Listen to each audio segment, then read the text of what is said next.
अध्याय 53। जब अनिरुद्ध ने अपनी आंखें खोलीं तो वो एक विशाल समतल मैदान के बीचों बीच था। जैसे ही उस पर हमला होने वाला था, उसने तुरंत अपना वेक्टर फील्ड सक्रिय कर लिया। ये मिट्टी के नुकीले कांटों की एक पंक्ति थी जो किसी भी सामान्य व्यक्ति को चौंका देती और उसे तुरंत नष्ट कर देती।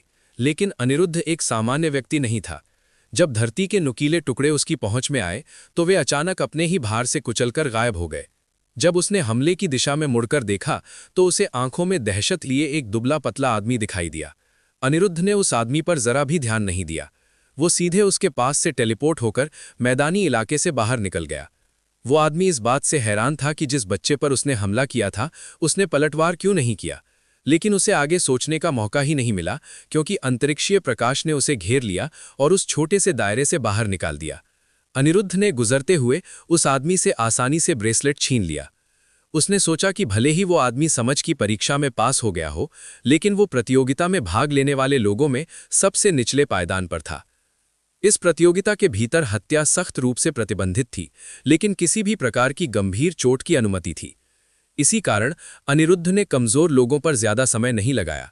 अगर उसे कोई दिखता तो वो तुरंत उसे बाहर कर देता। उसके असली लक्ष्य अन्य सर्वोच्च प्रतिभाशाली लोग थे, और शायद वे छिपे हुए धुरंधर भी जो सामान्य तरीके से इसमें शामिल हुए थे। दोस्ताना मुकाबले में अपने से कमजोरों को धमकाना उसके लिए उचित नहीं था। ये कोई जीवन मरण का युद्ध क्षेत्र नहीं था जहां नरसंहार ही उसका सबसे अच्छा विकल्प होता। जैसे जैसे समतल भूमि धीरे धीरे पहाड़ी क्षेत्र में बदलती गई, वो तेजी और कुशलता से आगे बढ़ता गया। यहीं पर अनिरुद्ध अगले दिन शिकार करने वाला था। इससे पहले कि वो छोटे से राज्य के सिकुड़ने की दर का आकलन करें, टूर्नामेंट के शुरुआती चरणों में कलाकृतियों पर भी प्रतिबंध लगा दिया गया था, जिससे अनिरुद्ध के पास हथियार के तौर पर सिर्फ उसकी मुट्ठियां ही बची थीं। ये नियम निष्पक्षता सुनिश्चित करने के लिए लागू किया गया था ताकि लोग केवल अपनी हैसियत और दौलत के बल पर प्रतियोगिता में आगे न बढ़ सकें। यही एक और कारण था कि बॉनो ने कभी इस आयोजन में भाग नहीं लिया। कलाकृतियां उनकी मुख्य शक्ति थीं, इसलिए भले ही ये अनजाने में हुआ हो, नियम उनके विरुद्ध थे। हालांकि बाद के चरणों में कलाकृतियों को आयोजन में पुनः शामिल किया जाएगा। इस नियम के चलते अनिरुद्ध के पास अपनी तरकीबों का भंडार सीमित हो गया था, लेकिन वो असहाय नहीं था। उसका शरीर हमेशा से उसकी सबसे बड़ी ताकत रहा है, और वेदांत के साथ प्रशिक्षण के दौरान उसने अपनी क्षमताओं के बल पर विनाशकारी शक्ति का एक ठोस स्तर विकसित कर लिया था। उसकी तलवारबाजी बेकार थी, लेकिन फिर भी एक चाल थी जिसका वो इस्तेमाल कर सकता था। ब्लेडलेस को इस तरह डिजाइन किया गया था कि उसकी बाह को भी ब्लेड की तरह इस्तेमाल किया जा सकता था। वो अपनी स्थानिक जादुई शक्ति से स्थानिक पतन के प्रभावों की नकल भी कर सकता था, लेकिन इससे होने वाला नुकसान बहुत कम था। पहाड़ पर चढ़ते समय अनिरुद्ध को कई कमजोर प्रतिभागी मिले जिन्हें पता भी नहीं चला कि उनके ब्रेसलेट चोरी हो गए हैं। दुख की बात यह है कि उसे कोई ऐसा प्रतिद्वंद्वी नहीं मिला जो सचमुच उससे लड़ सके। फिर भी अनिरुद्ध आगे बढ़ता रहा, इस उम्मीद में कि जल्द ही उसे कोई योग्य प्रतिद्वंद्वी मिल जाएगा। छोटे से राज्य के पश्चिमी हिस्से के अधिकांश भाग में फैले एक विशाल रेगिस्तान में कैथरीन अनिरुद्ध की तुलना में कहीं अधिक आनंद ले रहे थे। रेगिस्तान का इलाका अपेक्षाकृत समतल था, बस उस पर जगह जगह रेत के टीले बिखरे हुए थे। वहां मौजूद प्रतिभागियों के बीच एक तरह की जबरदस्त लड़ाई चल रही थी। कैथरीन भी जल्द ही इस लड़ाई में शामिल हो गई और अंक बटोरने लगी। अनिरुद्ध की तरह उसे भी कमजोरों को धमकाना अपने स्तर से नीचे लगता था, इसलिए वो उन्हें बहकाने के लिए भ्रम का इस्तेमाल करती थी, और जब वे सोचते थे कि उनके आसपास कोई नहीं है, तब वो उनके ब्रेसलेट छीन लेती थी। जब ये तरीका काम नहीं करता था तो वो संपीड़ित हवा की गोलियां चलाती थीं, जो उसके अधिकांश विरोधियों को तुरंत नॉकआउट कर देती थीं, जिससे उसे अधिक अंक मिलते थे। जैसे ही वो इस चक्र को आगे बढ़ा रही थीं, तभी उसका सामना एक युवक से हुआ जिसने उसका रास्ता रोक लिया। उसने एक मेज, 2 कुर्सियां और चाय का सेट निकाला। मिस हार्ट, आप अपनी शत्रुता क्यों नहीं छोड़ देती, ताकि हम दोनों चाय पर थोड़ी बातचीत कर सकें? युवक ने उसे गंदी निगाहों से देखते हुए कहा। कैथरीन को तुरंत घृणा महसूस हुई। वो जानती थी कि ये युवक कौन है। उसका नाम इवान लॉकहार्ट था, जो स्टैंटन एम्पायर के सर्वोच्च प्रतिभाशाली लोगों में से एक था। यहां तक कि उस पेंट हाउस में भी, जहां सभी प्रतिभाशाली लोग मिलते जुलते थे, वो लगातार महिला प्रतिभाशाली लोगों को रिझाने की कोशिश करता रहता था।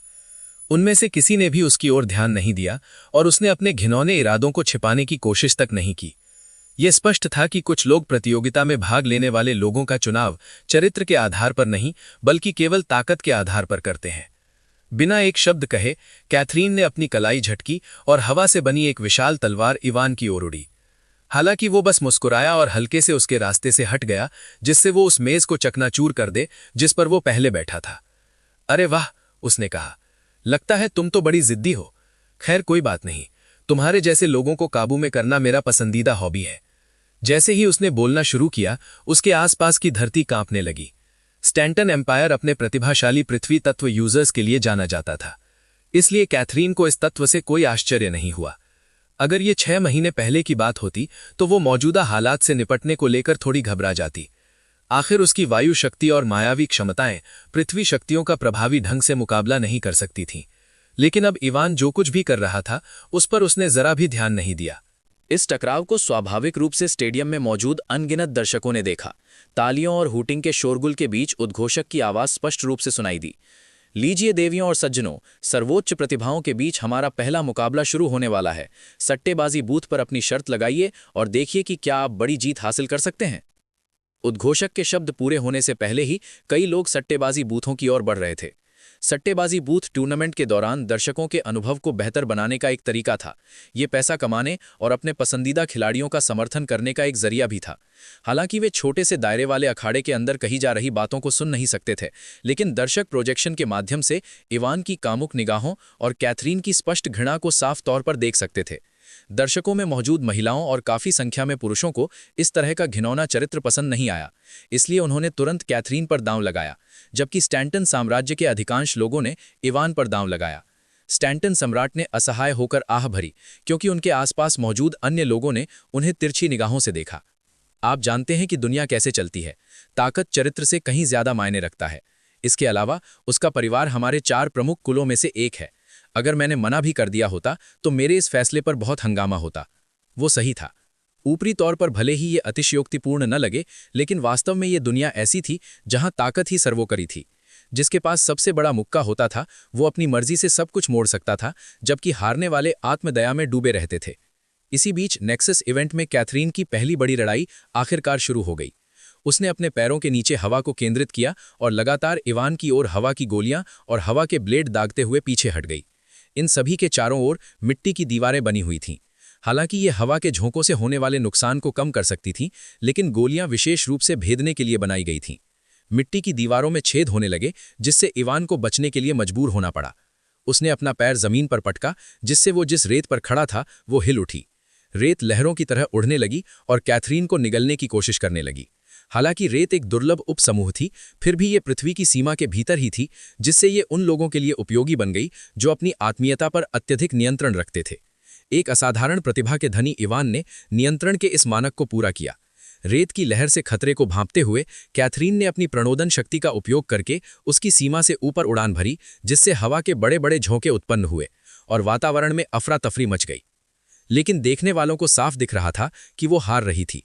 इवान एक ऐसे माहौल में था जो उसकी क्षमताओं के लिए एकदम उपयुक्त था, जिससे उसे बढ़त हासिल करने का मौका मिला। ये समझते ही कैथरीन ने पूरी ताकत से हमला बोल दिया। उसकी गति 5 गुना बढ़ गई, जिससे युद्ध के मैदान में इधर उधर भागते हुए उसका शरीर धुंधला सा दिखाई देने लगा। हर दिशा से अनगिनत गोलियां और संपीड़ित हवा की तलवारें बरसने लगीं। हालांकि उनमें से लगभग 1/3 ही असली थीं। इवान ने अपनी जीभ चटकाई।